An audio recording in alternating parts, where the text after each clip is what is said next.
শিকল বেরি দিলেই কি আর কাউরে বাইন্ধা রাখা যায়?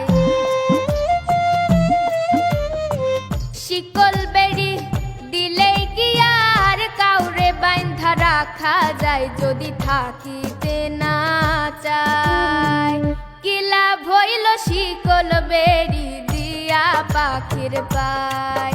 আমার মন ভোলা পাখিটা এখন উড়িয়া বেড়ায়, কি লাভ হইল শিকল বেরি দিয়া পাখির পায়?